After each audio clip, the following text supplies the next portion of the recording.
Hello, friends. Welcome back to the Michelle Fondin Author vlog. This is episode number 11, and it is how Ayurveda helped me heal in body, mind, and spirit. And I'm going to tell you why Ayurveda works and how it can work for you too. I am celebrating the 10th anniversary of my first book, The Wheel of Healing with Ayurveda, an easy guide to a healthy lifestyle and its companion workbook.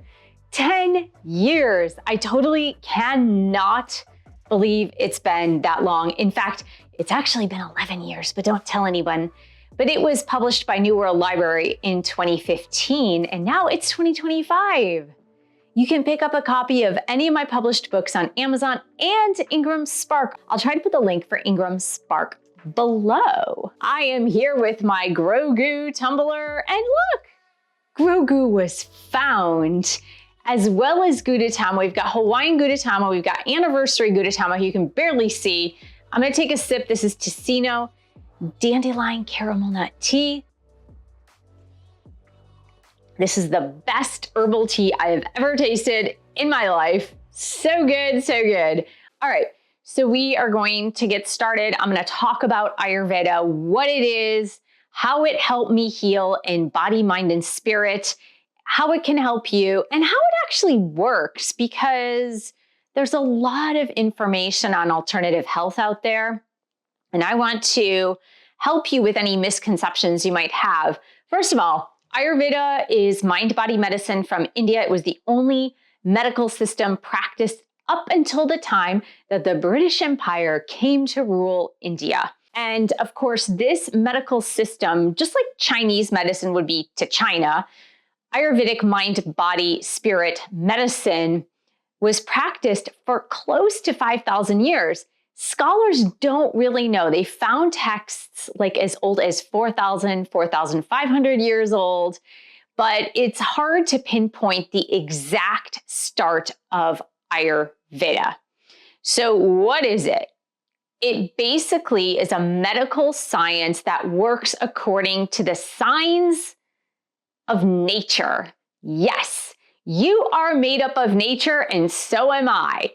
We are made up of building blocks from nature, right? Because we eat food, we breathe air, we get our sustenance from the sun and the rain and water and wind and structure. The 5 basic elements are space, air, fire, water, and earth. And yogis, meditators, Ayurvedic scientists, I don't know if we can call them scientists. It's really the art of Ayurveda. It is a scientific practice, but it's really the art of Ayurveda. They determined that people had different chemical makeups, but they didn't know that it was called different chemical makeups. They called it mind-body types.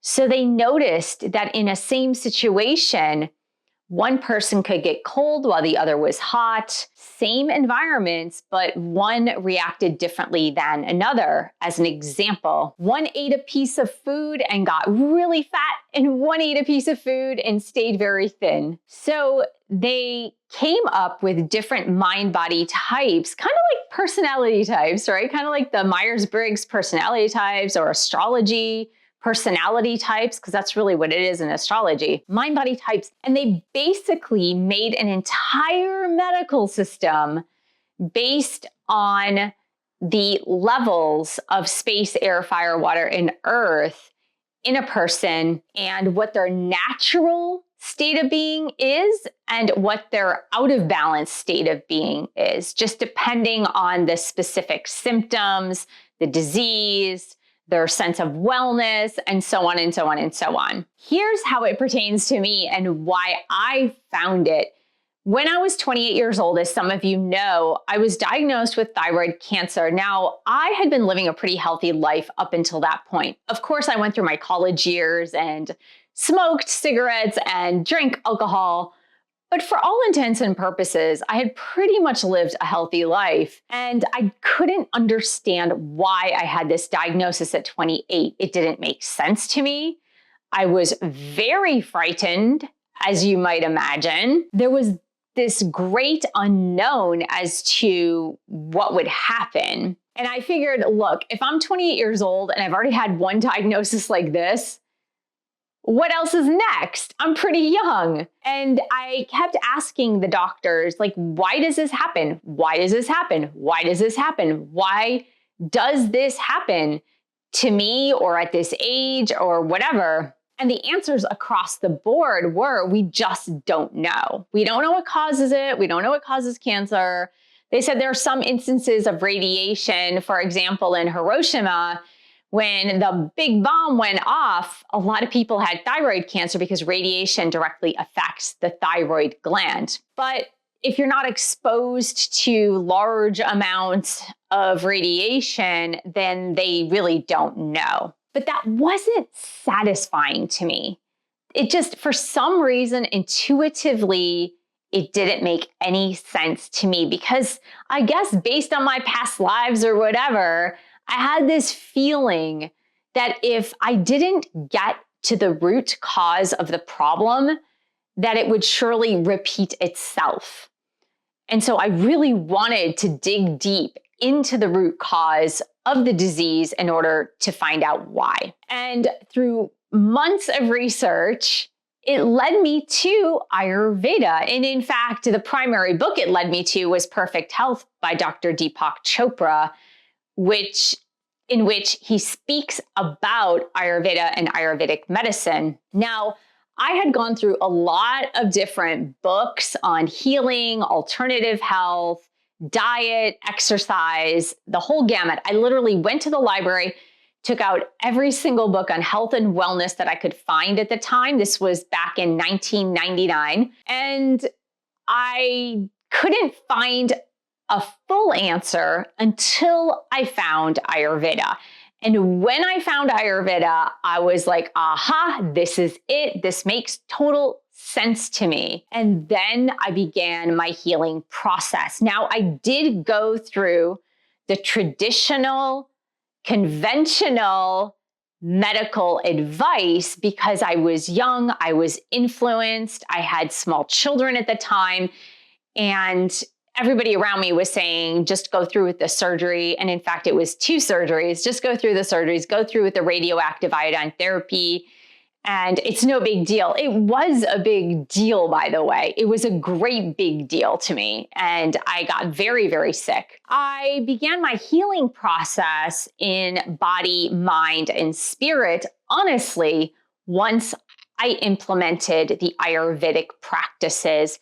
Now, I was pretty religious about it. I didn't have a lot of resources apart from that book at the time, but I put into practice anything I could find on Ayurveda once I determined my Ayurvedic mind-body type. Now, this included diet, exercise, daily routine, meditation, which came a little bit later, but I did some mindfulness. I had a nurse practitioner working with me who did mindfulness practices. I was doing yoga, I was doing herbal remedies, and I was basically doing anything and everything I could to get my body, mind back into balance while honoring soul-connected practices. Now, this didn't just take 1 year or 2 years or 3 years. It took about 4 to 5 years before I began to feel much more in balance and better. Now, it wasn't that I wasn't getting back into balance right away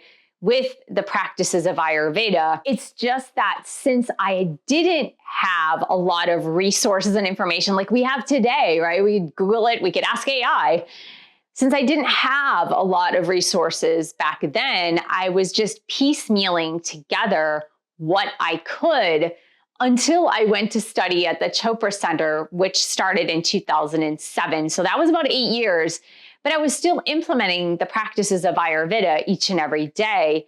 And it helped me stay in balance. It was incredible, the differences Now, I'm not going to go into my story of how I got to the root causes of the problem, but I certainly got into the root causes of the problems. Some of that was through chakra healing, which I speak about in my book, Chakra Healing for Vibrant Energy. Some of that was through Ayurvedic practices and getting my body and mind in sync and adding in those more spiritual practices, getting over my limiting beliefs. But really, it starts with the body, because when your body's not feeling good, when you're feeling out of sorts in your own body, it's really hard to get the mind right. Do you agree with me that when your body is not feeling good, your mind plays all kinds of tricks on you because you're focused on the pain, you're focused on not feeling right, not feeling good.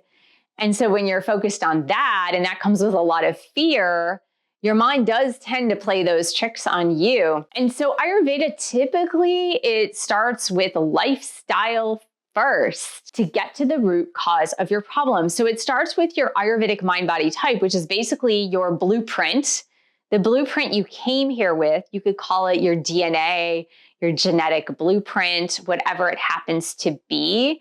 And that's based on the doshas.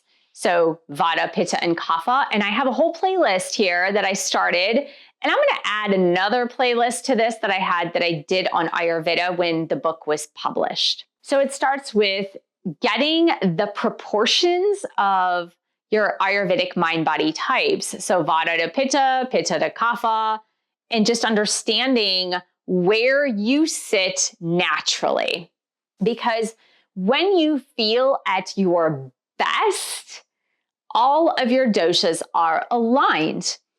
But when you start to feel out of sorts, it means that one of the doshas in your body is starting to get out of balance.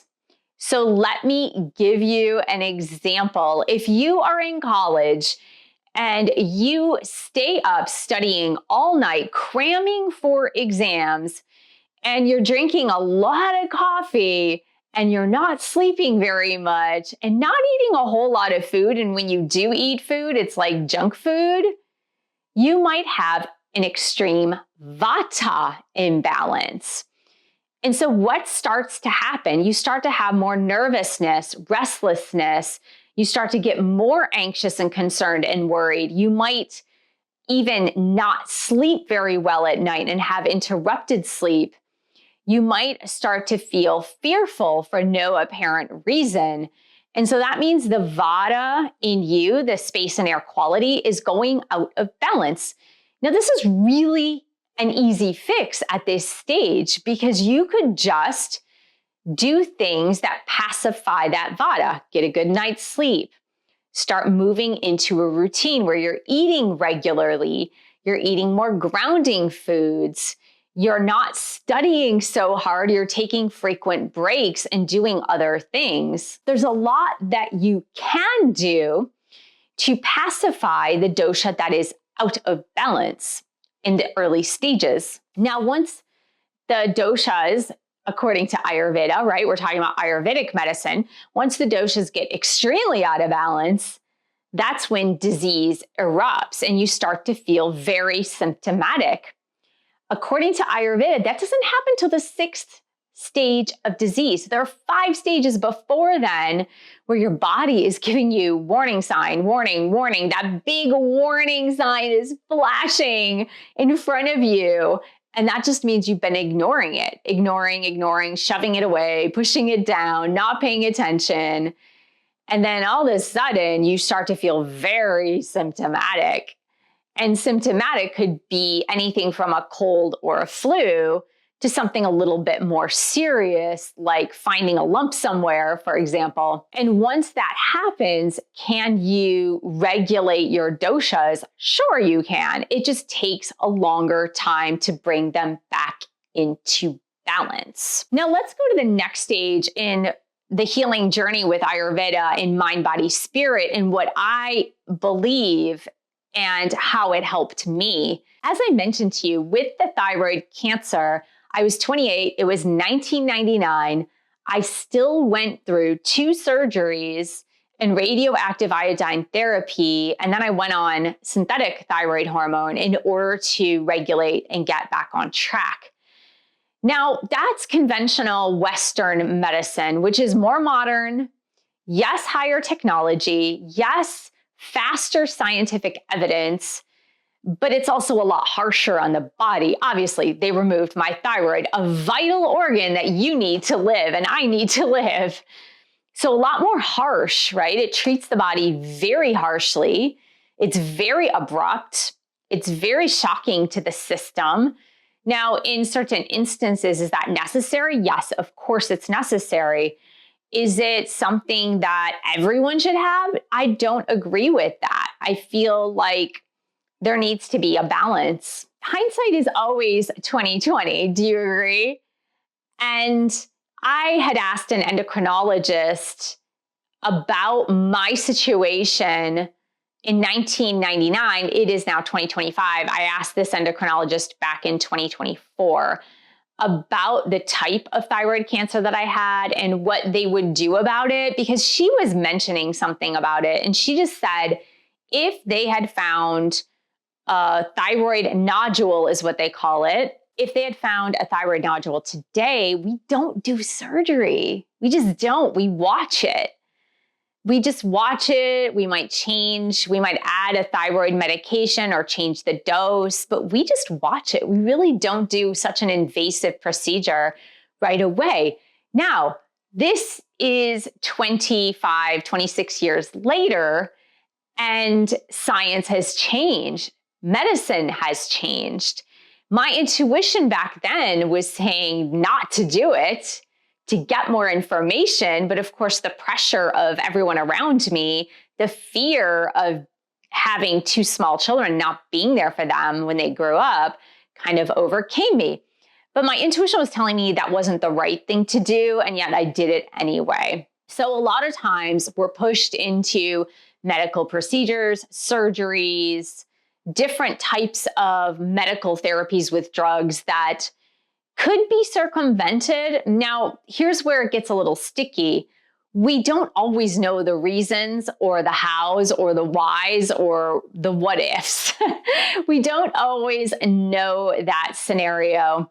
And so my suggestion to you is, if you feel compelled to go to your doctor and do a certain procedure or do something, that is totally fine. Ayurveda can work as preventive medicine for the future. And that's certainly what I did. I used Ayurveda as preventive medicine for the future. Ayurveda is also curative, so it does help cure.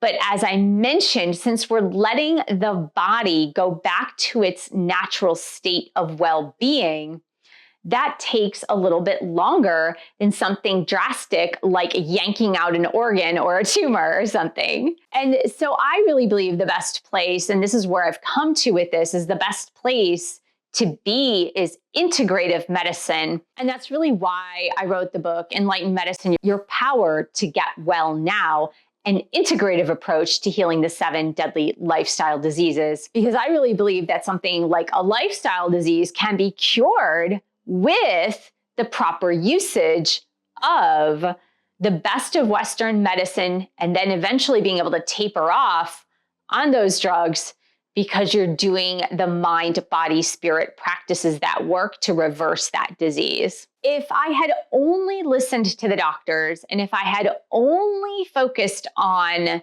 Western medicine at the time, I would not be as healthy as I am today, because I was able to go to the root causes of the problem, learn the tools in my toolbox, in my toolkit with Ayurveda and Ayurveda mind-body medicine that I'm able to use and implement day to day, each and every day.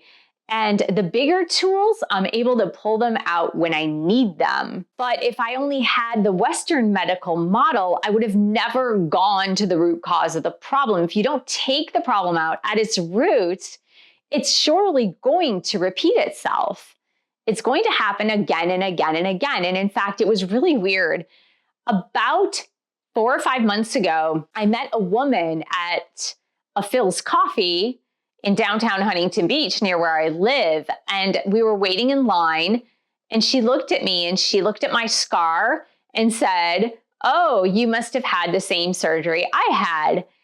And I said, "Yeah, I had thyroid cancer when I was 28. And she said, "Well, I am still dealing with it." And I think it had been like 20 years that she had been dealing with thyroid cancer and a reoccurrence of it and a reoccurrence of it and a reoccurrence of it. And I think it ended up that she was on a low dose of chemotherapy for like forever. And her health just never got better. And I'm not saying that that's her fault. But what I am saying is that's what happens sometimes if you don't go to the root cause of the actual problem. Because body, mind, and spirit are so intimately linked that when your mind is telling you, what if this comes back? What if this comes back? What if this comes back? It's likely to come back. But if you're able to, through lifestyle practices, Ayurvedic practices, say, I'm doing the best I can to heal my body in every way, shape, or form on each and every day, you're giving your body and mind a leg up and it's able to heal itself because your body is an incredible healing machine. Its natural state is health. Its natural state is wellness. And it's unfortunate, but the Western medical model is not designed for wellness. It's designed to find anomalies. It's designed to find sickness. It's a medical system based on pathology. That is how it came about. And so it's not designed for preventive medicine. It's not designed. So you might be thinking, well, yeah, but my doctor has been giving me some preventive medical advice. Sure, now, because things have gotten so out of whack, so many people are sick, so much has gotten so out of whack that of course now they're just starting to give a little bit of preventive advice. But rest assured, that was not happening 25 years ago. It wasn't even happening 20 years ago. It wasn't even happening 15 years ago. This is very, very, very recent. And most medical doctors are not trained in prevention so much, right? You get your wellness checkups and your vaccinations and all that, but that it stays pretty much there. Ayurveda, the whole basis of Ayurveda is keeping you in balance. That is the whole entire basis of Ayurvedic medicine, is to teach you how to maintain balance. And that's what I loved about Ayurveda when I found it at age 28. And that is why I love it continuing to today, because it is miraculous how well it works. And again, this was not based on any advanced sciences. This was based on observations that the doctors of the time were making about people, disease. They had pretty sophisticated procedures for different surgeries and drugs even back then. They were all made out of plants, of course. Even today, they just extract the most potent active form of a plant for a drug. But Ayurveda uses whole herbs for healing. But as I mentioned, it's mostly about prevention. And that's what I loved the most about it, because I could go to the root cause of the problem. When I had this at 28, go to the root cause, see what's up, see how to correct it, and then take daily preventative measures so that there's no reoccurrence. That's what I love about Ayurveda. That is how Ayurveda works, and how I was able to come into full healing in body, mind, and spirit, and never again have this fear factor of the what ifs. What if I get sick again? What if this happens? What if that happens? What if another thing happens? No, because I'm conscious of my body. I'm conscious of my mind, and I'm aware of what's going on in each and every moment. And if you're thinking like, how could you know? You don't have a stethoscope looking in. You're not getting MRIs and x-rays and blood tests all the time. I don't need that, because I don't need that to know that I am well. So when you're taking measures every day to maintain wellness and balance, then you know when you're starting to go out of balance and you correct it right away. And that's how Ayurveda works. And what's great is it puts your health back into your hands. It places the responsibility for your health in your hands, but it's the best of both worlds because it means that you have direct control over your health and you get the say in it. And that was the one thing that really frustrated me about that diagnosis when I was 28, is that I felt I had no control over the situation. I felt that decisions over my life were being made by somebody else, and somebody who didn't know my body, didn't even know my habits, my routines, my anything. They had no clue. They had no idea what was going on in my life. They just took a test and they based the decisions for my future on that specific test. And tests can be wrong. Tests are wrong all the time. I hope this inspired you to maybe learn a little bit more about mind, body, spirit health in a holistic manner, because there are pieces that you can get from a lot of different sources, and there's not a lack of information on mind, body, spirit health out there. But what I really enjoy about Ayurveda is that it's a complete medical system. It's complete, and it's been complete for thousands of years, and it's been used time and time and time again by billions of people in India. Maybe not so much today, but billions of people in India moving up into the 20th century, which is pretty amazing. So I hope this inspired you. And if you are intrigued, do pick up a copy of The Wheel of Healing with Ayurveda. I want to thank you so much for joining me here today. Thank you for subscribing to my channel below. Click on the bell, scroll up to all for all notifications. And thank you for giving the video a thumbs up. Thank you for sharing this with anyone who is interested in learning more about body, mind, spirit health. Thank you so much for your support of my YouTube channel. You can purchase one of my 12 published books. You can check out my website. There's so many resources. You can download stuff for free. And I will see you in the next video.